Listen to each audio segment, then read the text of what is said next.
વ્યારાના દક્ષિણાપથ ખાતે ત્રિદિવસીય tribal food ફેસ્ટિવલનું આયોજન કરવામાં આવ્યું।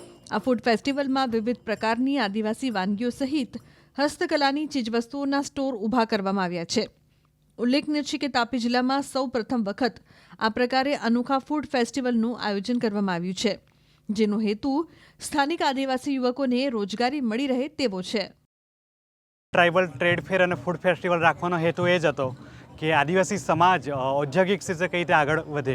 આપણે જોઈએ તો છેલ્લા કેટલાક વર્ષોની અંદર જે સરકારી નોકરીઓ છે એકદમ ઓછી થઈ રહી છે, તેના સામે આપણે આદિવાસી યુવાઓ મહિલાઓ કઈ રીતે બિઝનેસ ક્ષેત્રમાં આગળ જઈને ઔદ્યોગિક ક્ષેત્રે ઝંપલાવે અને ઔદ્યોગિક રીતે તેઓ સાહસ કરતા થાય, આ હેતુથી આ ટ્રાઇબલ ટ્રેડ ફેર અને ફૂડ ફેસ્ટિવલનું આયોજન કરવામાં આવ્યું છે।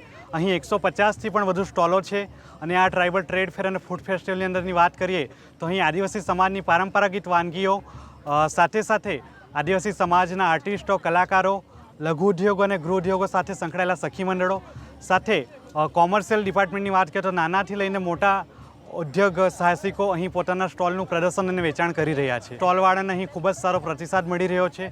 દરેક જે સ્ટોલ ધારકો છે તે ખૂબ જ ખુશ છે અને આ પ્રેરણા અમને એ જ મળી કે આપણા આદિવાસી સમાજને, આપણા આદિવાસી યુવાઓને કઈ રીતે આપણે બિઝનેસ તરફ આગળ લઈ જઈએ। જો પાટીદાર સમિટ થતા હોય, બીજા સમાજના પણ બિઝનેસ સમિટ થતા હોય તો આપણે આદિવાસી સમાજનું સમિટ કેમ ના થાય। તો એવું વિચારીને પાછલા એક મહિનામાં પણ અમે સુરખાઈ ખાતે પણ આવું આયોજન કર્યું હતું અને આ બીજા મહિનામાં અમે વ્યારા ખાતે આયોજન કર્યું છે અને આવનારા દિવસોની અંદર ગુજરાતના અરવલ્લીથી ઉમરગામ લઈને દરેક જિલ્લાઓમાં આવા ટ્રાઇબલ ટ્રેડ ફેર અમે કરીશું અને આપણા આદિવાસી સમાજ ઔદ્યોગિક ક્ષેત્રે આગળ આવે એ માટે અમે સતત પ્રયત્નશીલ રહીશું। ઓર્ગેનિક પ્રોડક્ટોનું સેલ કરીએ છીએ। ઓર્ગેનિક પ્રોડક્ટો અને જેમ કે ખાણીપીણીની વસ્તુઓ, ફ્રૂટ્સ છે, દાડમ છે, રતાળુ છે, જમરૂખ છે, પ્યોર ઓર્ગેનિક આવશે, એકદમ સ્વીટ આવશે। અને આ કાજુ કતરી છે। કાજુ કતરી એ આપણે ગોળમાંથી બનાવવામાં આવી છે। ગોળ જે આપણે જે દેશી ગોળ કે શુગર એ નથી વાપરવામાં આવ્યું, એમાંનો જે ગોળ છે, જે તાડ હોય તાડ, તો એમાંથી ગોળ બનાવવામાં આવ્યો છે, એને વાપરવામાં આવ્યું છે, એની કાજુ કતરી છે। અને આ મેથીના લાડુ છે।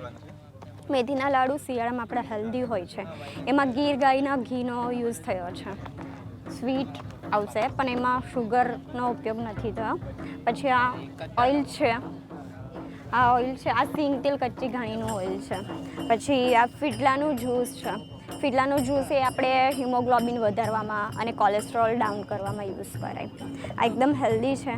પછી ગુલકંદ છે, ચ્યવનપ્રાશ છે અને આ લાકાડોંગ છે, હલ્દી છે। આ વર્લ્ડની બેસ્ટ હલ્દી છે। તમે ગૂગલ પર પણ સર્ચ કરી શકો, ઇઝીલી તમને એના રિવ્યૂઝ અને ડિટેલ્સ મળી જશે। પછી ઘણી બધી વસ્તુઓ છે જેમ કે ફ્રૂટ્સ ને એ બધું। આ ફ્રૂટ ફેસ્ટિવલ છે વ્યારામાં। આ ફ્રૂટ ફેસ્ટિવલમાં અમે ઉબાડિયું બનાવ્યું છે, સાથે છે નાગલીની ઇડલી છે, પછી નાગલીના લાડુ છે, ચટણી છે અને મશરૂમનું સૂપ છે। આ જે મેળો છે, મેળામાં લોકોનો સારો એવો પ્રતિસાદ અમને મળે છે અને અમારી સખી મંડળની 5-6 બહેનો આમાં અમે કામ કરીએ છીએ। આ ફેસ્ટિવલમાં વિવિધ પ્રકારની આદિવાસી વાનગીઓ તેમજ ઓર્ગેનિક તથા હસ્તકલાની ચીજવસ્તુઓ આકર્ષણનું કેન્દ્ર બની। જિલ્લામાં પ્રથમ વખત આયોજિત ટ્રાઇબલ ટ્રેડ ફેર અને ફૂડ ફેસ્ટિવલમાં લોકોનો ખૂબ જ સારો પ્રતિસાદ મળ્યો હતો।